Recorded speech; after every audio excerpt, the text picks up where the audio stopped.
السلام۔ آج آپ کے سامنے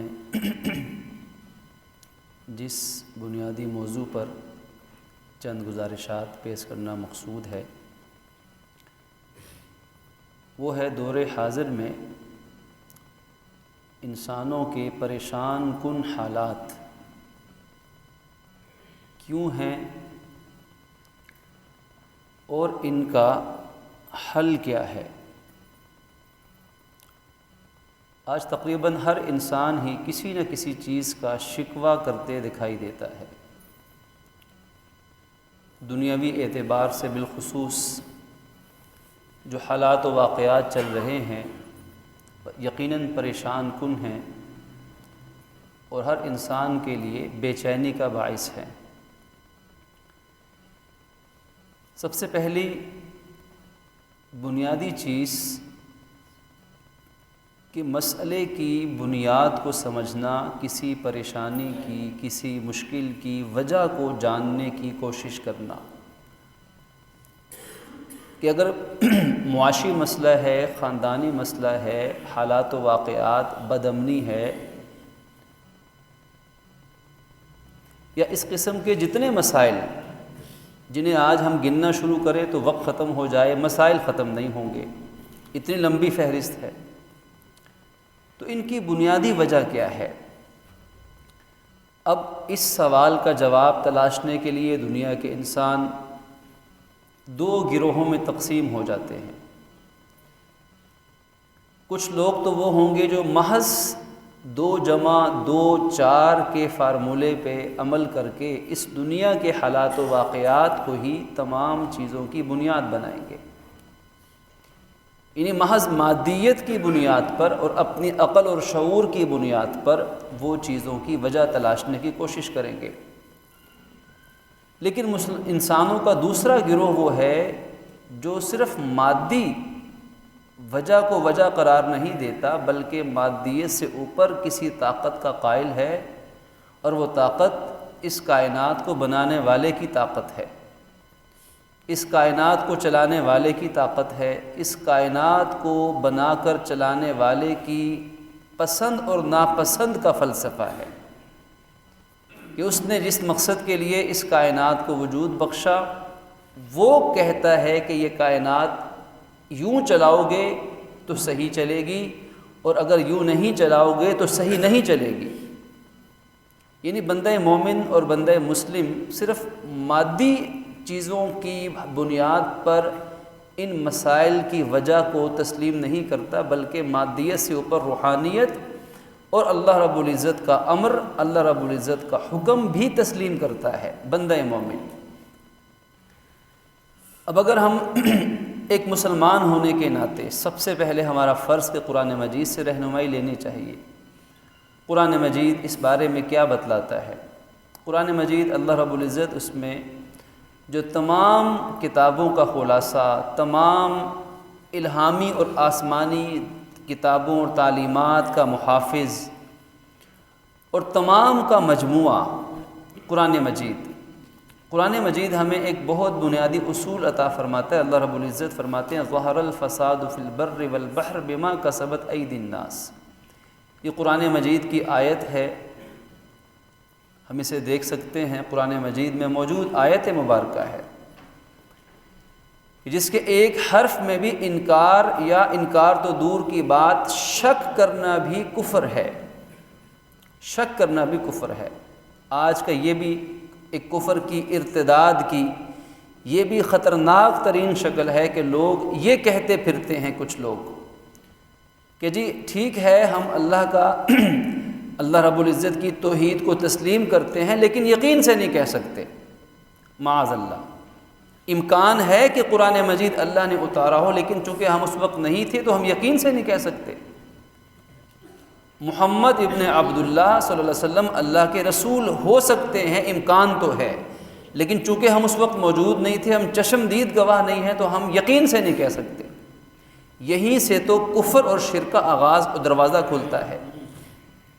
یہ پہلا مرحلہ ہے کفر کا، شرک کا، کہ یہ کہہ دینا کہ ٹھیک ہے قرآن اللہ کی کتاب ہو سکتی ہے لیکن ہم چونکہ ہمارے پاس کوئی ثبوت، ہم پورے 100% یقین سے نہیں کہہ سکتے. تو ایمان تو یہی ہے کہ 100% سے زیادہ یقین ہو، شک کی گنجائش بیچ میں نہ ہو. تو اس ایمان پہ کاربند رہنا، جہاں یہ بات آ جائے گی کہ ہو سکتا ہے، ممکن ہے، امکان ہے، تو اس کا مطلب ہے کہ یقین نہ رہا. جب یقین نہ رہا تو ایمان نہ رہا، کیونکہ یقین اور ایمان ایک چیز ہے. وَبِالْآخِرَةِ هُمْ يُوقِنُونَ. قرآن نے کہا کہ وہ آخرت پر یقین رکھتے ہیں. یہ نہیں کہتے کہ ممکن ہے آخرت بھی ہو. اگر امکان ہے تو پھر تو سارے دنیا کے غیر مسلم جو یہ کہہ دیں تو وہ بھی مسلمان بن جائیں گے، کیونکہ سارے سائنس پہ تو یہ کہتے ہیں ہر چیز کا امکان تو ہو سکتا ہے. امکان کی تو نفی نہیں کرتے، وہ امکان ہو سکتا ہے. تو امکان اور یقین کے فرق سے کفر اور اسلام کی حدیں مقرر ہوا کرتی ہیں.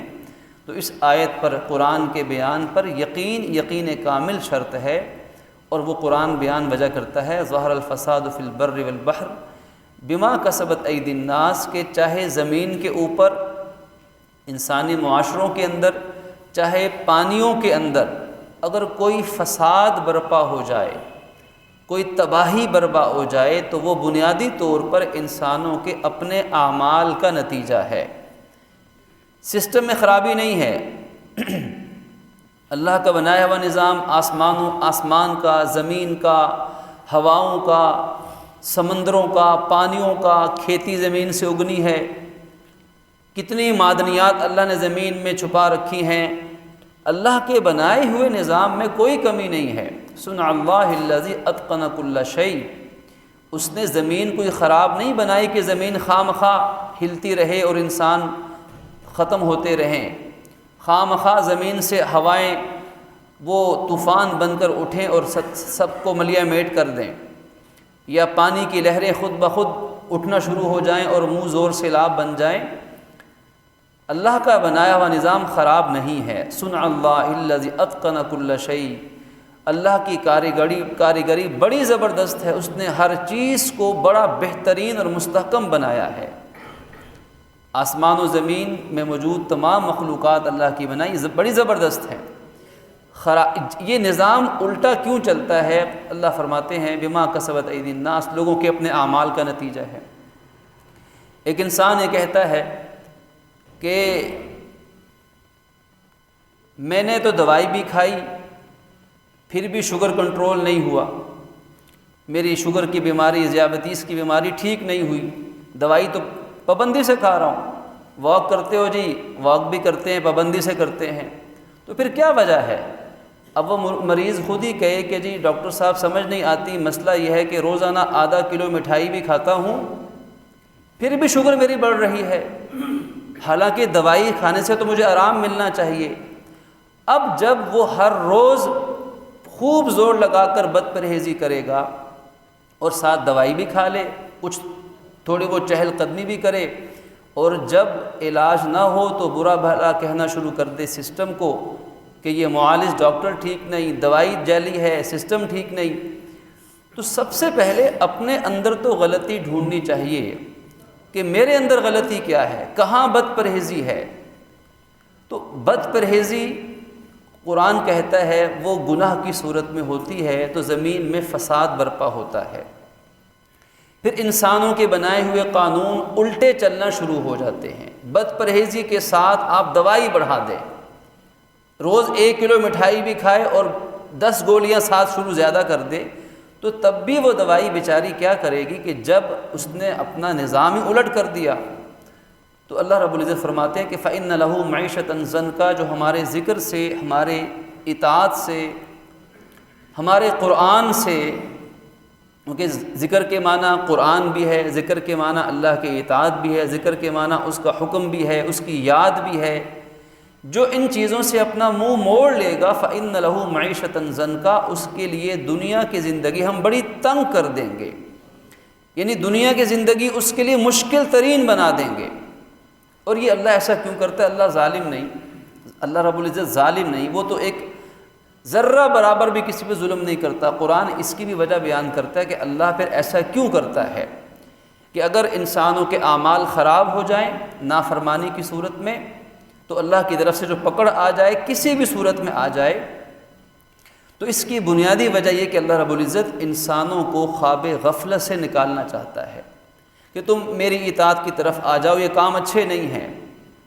اب انسانی تاریخ قرآن کی روشنی میں بتلاتی ہے کہ جو قومیں ایسے اللہ کی طرف سے جب اس کو جگایا جاتا ہے حالات و واقعات کی صورت میں، جو قومیں اللہ کے جگانے پر جاگ جائیں اور وہ توبہ استغفار کی طرف چل پڑیں، اپنی اصلاح نفس اصلاح معاشرہ کی طرف چل پڑیں، جو اللہ کی طرف سے حالات سختی والے حالات پریشانی والے حالات کے سبب ہیں، ان اسباب کو تسلیم تو کر لیں، کم از کم تسلیم کر کے پھر ان کو بہتر ان کی اصلاح کی کوشش شروع کر دیں تو اللہ پاک ان پر اپنا رحم فرماتا ہے، ان کی مدد فرماتا ہے۔ استغفار کرتے ہیں، اپنی اصلاح کی کوشش کرتے ہیں، اللہ کی طرف رجوع کرتے ہیں تو اللہ نے کسی قوم کو پھر اس کے بعد بے آسرا نہیں چھوڑا۔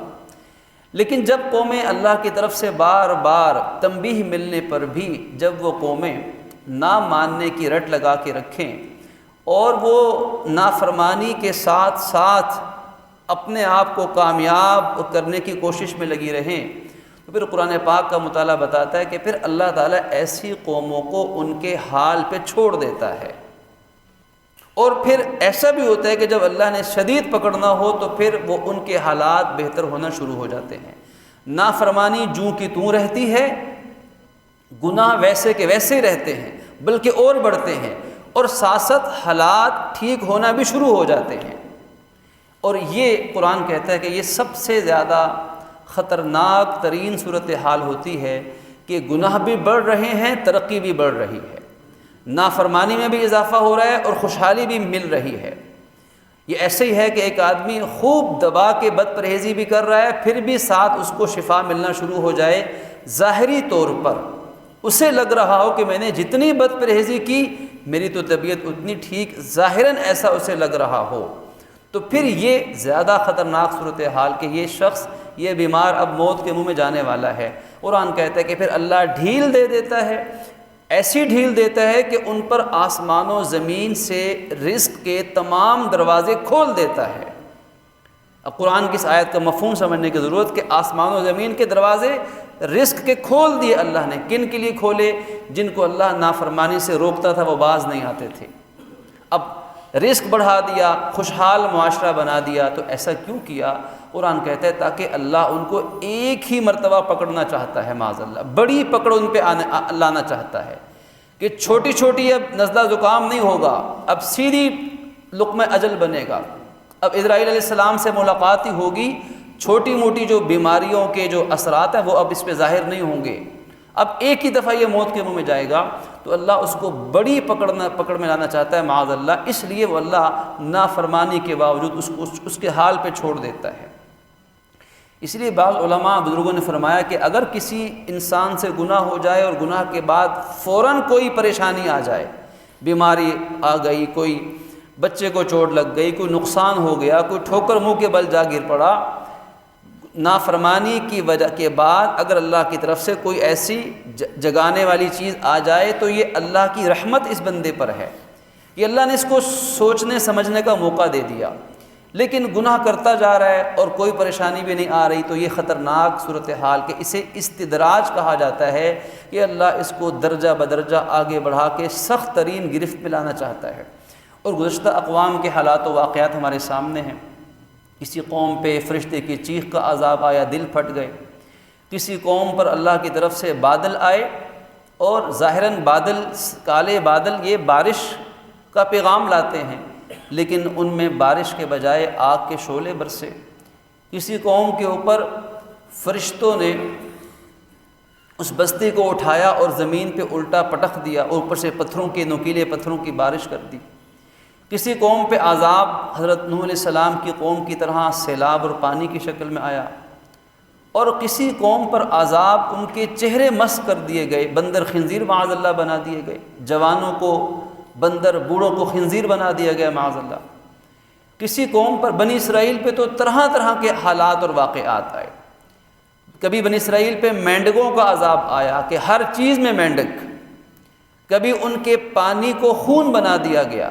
پانی سامنے پڑا ہے گلاس میں تو پانی ہے، لیکن جو ہی منہ سے لگانے لگے تو وہ پانی نہیں رہا، خون بن گیا، ہر پانی خون بنا دیا گیا۔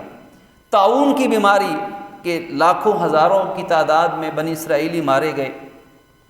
تو عذاب، ہر آنے والی آفت نہ عذاب ہوتی ہے اور نہ ہی ہر آنے والی آفت کو محض سائنسی بنیاد پر دیکھا جا سکتا ہے۔ حضرت مفتی محمد شفیع عثمانی رحمۃ اللہ علیہ ان آیات کی تفسیر میں، تفسیر معارف القرآن میں اس مسئلے کا حل، بڑا آسان حل بیان کرتے ہیں۔ فرماتے ہیں دیکھو، اگر کوئی آنے والی پریشانی، چاہے زلزلہ ہے، قحط ہے، مہنگائی ہے، حادثہ، بیماری ہے، طوفان، سیلاب ہے، کچھ بھی چھوٹی یا بڑی پریشانی یا آفت اگر آنے والی، وہ آفت یا پریشانی اس کی وجہ سے لوگ اللہ کی طرف رجوع کرنا شروع کر دیں، وہ بندہ اللہ سے لو لگانا شروع کر دے، اس کی بارگاہ میں جھکنا شروع ہو جائے اور استغفار اور توبہ پر آ جائے، تو وہ چیز اس کے لیے عذاب نہیں ہے بلکہ رحمت ہی رحمت ہے۔ لیکن اگر خدا نخواستہ اس پکڑ کے بعد، اس پریشانی کے بعد اس کی نافرمانی جو کی تو رہے یا نافرمانی بڑھ جائے، تو یقین کر لو کہ یہ اللہ کی طرف سے یقیناً عذاب ہے، عذاب ہے، عذاب ہے۔ اب فیصلہ ہر بندے کا اپنے ہاتھ میں ہے، یعنی فیصلہ ہوگا اس کے اعمال کی بنیاد پر۔ زلزلہ آیا اور ہزاروں لوگ لقمہ اجل بن گئے، کیا سارے جنتی ہیں، سارے شہید ہیں؟ کیا معاذ اللہ سارے جہنمی ہیں؟ اس کا فیصلہ میں اور آپ تو ویسے کر بھی نہیں سکتے، لیکن اگر اپنی عبرت کے لیے دیکھیں تو اصول یہ ہے کہ ہر بندے کا اپنا عمل اس کے فیصلے کی وجہ اور سبب بن سکتا ہے۔ اگر کوئی اللہ کا پرہیزگار بندہ اس آفت کا شکار ہو کے فوت ہو گیا تو انشاءاللہ وہ شہادت کا رتبہ پا جائے گا، لیکن اگر ایک بندہ نافرمانی کے ساتھ پکڑا گیا تو عین ممکن ہے کہ اللہ اس آفت کو اس بندے کے گناہ کا کفارہ بنا کر دنیا میں سزا مل گئی، ہو سکتا آخرت میں نجات عطا فرما دے، لیکن یہ بھی عین ممکن ہے کہ وہ اللہ کی طرف سے اس بندے کی نافرمانی کی وجہ سے عذاب ہو دنیا میں، اور قرآن کہتا ہے وَلَا عَذَابُ الْآخِرَةِ أَكْبَرُ، یہ دنیا کا عذاب اس کے لیے چھوٹا ہے، اصل عذاب بڑا تو بعد میں موت کے بعد شروع ہونے والا ہے۔ تو اب یہ آفت کوئی بھی ہے تو وہ ہر بندے کے، ہر قوم کے اپنے حساب سے ہے، لیکن قرآن کا بیان ہے کہ جو قومیں اجتماعی گناہ کرتی ہیں، معاذ اللہ کھلم کھلا گناہ کرتی ہیں، تو ان قوموں پر اجتماعی عذاب اور پکڑ آیا کرتی ہے، جیسے پچھلی قوموں پر آئی۔ اس امت پر اگر اجتماعی عذاب پچھلی قوموں کی طرح نہیں آ رہے تو سب سے پہلے تو یہ اللہ رب العزت کی طرف سے ایک رحمت کا سبب ہے ان لوگوں کے لیے جو اپنی اصلاح کی کوشش کر رہے ہیں، اور ان لوگوں کے لیے یہ بڑی پکڑ کا سبب ہے جو اصلاح کے بجائے اور بگاڑ کی طرف جا رہے ہیں۔ سب سے پہلے تو معاملہ کچھ یوں ہے، اور دوسری وجہ ہمارے نبی مکرم علیہ السلام کی دعائیں ہیں، ان کی دعائیں ہیں، ان کا شب و روز رونا ہے، گڑ گڑانا ہے، ہمارے نبی کی آہیں ہیں، اللہ سے یہ رو رو کے مانگنا کہ یا اللہ میری امت پر ایسا عذاب نہ بھیجنا جیسا عذاب پچھلی قوموں پر آیا کرتا تھا کہ پوری قوم ہی مٹا دی جاتی تھی۔ حضور کی دعاؤں سے اللہ نے رحمت فرما کر آج اگر اس طرح کے عذاب نہیں آتے تو یہ محض اللہ پاک کی رحمت ہے، بندہ مومن کے لیے توبہ کی مہلت ہے، اور نافرمانی میں بڑھنے والے کے لیے شدید پکڑ کا سبب بننے والی ہے۔ اللہ کے نبی کی حدیث مبارک جس کو صحابہ کرام نے بیان کیا، اور یہ اگر دیکھا جائے کہ تیر بہدف ہے کہ آج کے حالات کا اس سے بہترین تجزیہ ناممکن ہے کہ یہ سب کیوں ہو رہا ہے، کس کی کتنی غلطی ہے، حکومتیں کیا کر رہی ہیں، عوام کیا کر رہے ہیں، میں اور آپ ہماری کیا ذمہ داری ہے، ہمیں کیا کرنا چاہیے۔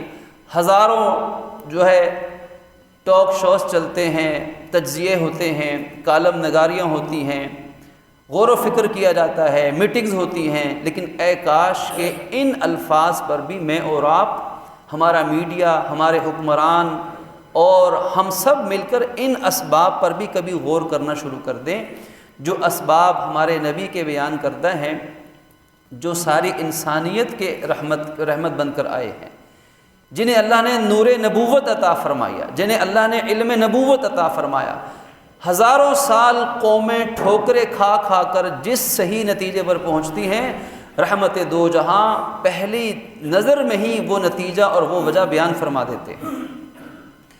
اللہ کے نبی کے الفاظ کو اور آپ کے بیان کو صحابہ نقل فرماتے ہیں۔ حضرت عبداللہ ابن عباس سے مروی ہے، حالات کیوں خراب ہوتے ہیں، حالات کیوں بگڑتے ہیں، اس کی وجہ سمجھ آئے گی تو پھر اس وجہ کا ازالہ، اس وجہ کا اس کو دور کرنے کے لیے بھی انسان کوشش کرے گا۔ فرمایا کہ ما ظہر الغلول فی قوم الا القى اللہ فی قلوبہم الرعب، کہ جس قوم کے اندر غلول بڑھ جائے اس قوم پر اللہ دوسری قوموں کا رعب ڈال دیتا ہے۔ یہ غلول کیا ہے؟ غلول کے معنی بددیانتی کے بھی ہیں، غلول کے معنی خیانت کے بھی ہیں، اور غلول کے معنی دوسروں کا حق، دوسروں کا روپیہ پیسہ دھوکے سے، فراڈ سے، جال سازی سے، چال بازی سے، مکر و فریب سے دوسروں کا پیسہ چھین لینا، یہ غلول ہے۔ تو کیا آج ہم قومی سطح پر بھی دیکھ لیں، انفرادی سطح پر بھی تجزیہ کر لیں، کیا آج چھینا چھپٹی نہیں لگی ہوئی؟ کیا مہنگائی کا بہانہ بنا کر ناجائز منافع خوریاں نہیں ہو رہی؟ کیا ناجائز ذخیرہ اندوزیاں نہیں ہو رہی؟ ہر ایک کے پاس بڑا آسان سا فارمولہ ہے کہ بس ڈالر بڑھ گیا۔ کیا ڈالر بڑھنے کا مطلب یہ ہوگا کہ ہر آدمی اپنی مرضی سے جیسا چاہے منافع کما لے، دوسرے کے مال کو، روپے پیسے کو جیسے چاہے ہڑپ کر لے؟ کیا اس کے لیے جواز کی سبب بن سکتا ہے؟ اسی کا نام غلول ہے کہ دوسرے کے روپے پیسے کو کسی بھی ناجائز طریقے سے اس سے چھین لینا۔ اس کا نتیجہ کہ دوسری قوموں کا رعب اس قوم اور ملک پر پڑ جائے گا، چاہے ایٹمی پاور ہی کیوں نہ ہو۔ یہاں یہ شرط نہیں ہے کہ اتنی طاقت ایسی فوج ہوگی تو پھر رعب نہیں پڑے گا، پھر اللہ کا نظام، غیبی نظام حرکت میں آئے گا اور سب کچھ ہونے کے باوجود ہاتھ پاؤں بندھ جائیں گے اور اوروں کے محتاج ہو کر رہ جائیں گے۔ فرمایا ولا فش الزنا فیہم الا کثر فیہم الموت، جس قوم میں زنا بدکاری پھیل جائے اس قوم میں انسان ضرور مرتے ہیں، انسانوں کی اموات بڑی کثرت سے ہوتی ہیں، لوگ بڑی کثرت سے مرنا شروع ہو جاتے ہیں۔ یہ اللہ کے نبی کے فرمان ہم تک پہنچ رہے ہیں، کیونکہ زنا بدکاری حرام کا ارتکاب اللہ کی غیرت کو جوش میں لانے والی چیز ہے، اللہ کی غیرت کو جھنجھوڑنے والی چیز ہے۔ اسی لیے حدیث مبارک میں آتا ہے کہ جس زمین پر، جس کمرے میں، جس گاڑی میں، جس فلیٹ میں، جس باغیچے یا پارک میں، جس خطۂ زمین پر، چاہے جہاز میں ہواؤں کے اندر، چاہے سمندر میں دریاؤں کے اندر، ہر جگہ جہاں جس زمین پر زنا یا بدکاری کا ارتکاب ہوتا ہے وہ جگہ اللہ سے اجازت مانگتی ہے، یا اللہ تو اجازت دے دے کہ میں اس بندے کو غرق کر دوں، دھنسا دوں، فنا کر دوں۔ اس لیے کہ وہ زمین وہ رویا کرتی ہے، زمین زندہ ہے۔ اللہ کی یسبح للہ ما فی السماوات و ما فی الارض وان من شیء الا یسبح بحمدہ، قرآن کے مطابق کائنات کا ایک ایک ذرہ اللہ کی اطاعت کرتا ہے، اللہ کی تسبیح بیان کرتا ہے، وہ اس میں احساس ہے، اس میں زندگی کا اثر ہے، وہ اللہ کا فرما بردار۔ حتیٰ کہ قرآن کہتا ہے اگر کوئی درخت یا پتا بھی اللہ کا ذکر چھوڑ دے گا تو وہ مرجھا جائے گا، وہ جل جائے گا، وہ ختم ہو جائے گا۔ پہاڑ پر پڑے ہوئے کوئی پتھر بھی اللہ کا اگر ذکر چھوڑ دے گا وہ پتھر بھی زمین بوس ہو جائیں گے، وہ پہاڑ ریت میں تبدیل ہو جائے گا۔ ہر چیز میں زندگی ہے اپنے حساب سے، اس کے اپنے حساب سے۔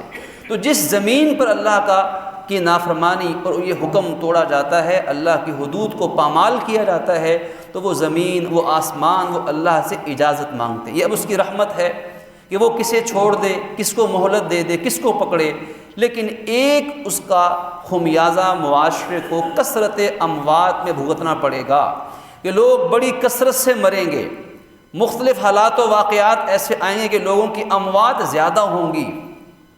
یہ زنا اور بدکاری کا ایک ایسا خمیازہ ہے جو معاشرہ اور آج انسان بھگت رہے ہیں۔ تیسری چیز فرمائی کہ ولا نقص قوم المکیال والمیزان الا قطع عنہم الرزق، کہ آج مہنگائی، مسائل، معیشت کے زبوں حالی، تنگ دستیاں، محتاجیاں، اس کے یقیناً زمینی حقائق کو ملحوظ رکھنا چاہیے۔ اسباب و واقعات پہ غور و فکر سے حل نکالنے سے اسلام منع نہیں کرتا، لیکن پس پردہ کچھ یہ غلطیاں بھی معاشرہ اور قوم کرتا ہے، یہ غلطیاں بھی پس پردہ موجود ہیں جن کی طرف توجہ دلانے والے آج لوگ موجود نہیں ہیں۔ میڈیا کو اجتماعی طور پہ کوئی غرض نہیں ہے کہ ان اسباب سے بھی میڈیا پردہ اٹھائے، یا ان اسباب پر غور و فکر کرنے والے بھی دماغ سوچیں جو اللہ کے نبی نے بیان فرمایا دیکھو جس قوم کے اندر ناپ تول میں کمی کرنا لوگ شروع کر دیں، غلط ناپیں، غلط تولیں، ناپ تول میں بددیانتی کریں گے تو اللہ اس قوم کو رزق سے محروم کر دے گا۔ قطع عنہم الرزق، اللہ اس قوم سے رزق کاٹ دے گا۔ حالانکہ یہ اللہ کون ہے جو رازق ہے، یہ اللہ کون ہے جو رزاق ہے، یہ اللہ کون ہے وما من دابۃ فی الارض الا علی اللہ رزقها، جو کائنات کی ہر چیز کو رزق دینے والا ہے۔ لیکن ایسی قوم سے جو ناپ تول میں کمی کرنے والی ہو، اللہ کی ناراضگی ایسی کہ وہ رزاق ہونے کے باوجود اس قوم کو پھر رزق نہیں دیا کرتا۔ اور پھر اس کے رزق نہ دینے کے بہت سے طریقے ہیں۔ رزق دینے کا صرف یہ ایک طریقہ نہیں کہ رزق قحط پڑ جائے، رزق ہو ہی نہ، پھر رزق نہ ملنے کا ایک ذریعہ یہ بھی ہوتا ہے کہ پھر ناجائز ذخیرہ اندوزیاں شروع ہو جاتی ہیں، اسٹوروں میں گندم اور اناج پڑی خراب ہو جائے گی لیکن لوگوں کو نصیب نہیں ہوگی۔ ایسے بددیانت ذخیرہ اندوز لوگ اس قوم پہ مسلط ہو جائیں گے۔ قوم کو سب معلوم ہے کہ کون ذخیرہ اندوزی کر رہا ہے، کون ناجائز منافع خوریاں کر رہا ہے، ملک ڈوب رہا ہے، معیشت کے دلدل میں فنا ہو رہا ہے، لیکن کچھ لوگوں کی تجوریاں بھر رہی ہیں، لیکن قوم بے یار و مددگار، کچھ کر نہیں سکتے، اپنی آنکھوں کے سامنے تماشا دیکھتے ہیں۔ کیا ہے کہ اللہ کی طرف سے جب تک مدد شامل حال نہیں ہوگی، اللہ کہتا ہے، نبی فرماتے ہیں کہ وہ رزق اس کا ختم ہو جائے گا جب اللہ اس بددیانتی اور ناپ تول میں کمی کی وجہ سے رزق دینے سے اللہ اس کی تقدیر انکار کر دے، تو پھر ظاہر ہے انسان اپنا تماشا اپنی آنکھوں سے دیکھتا ہے، حل نہیں نکلتا۔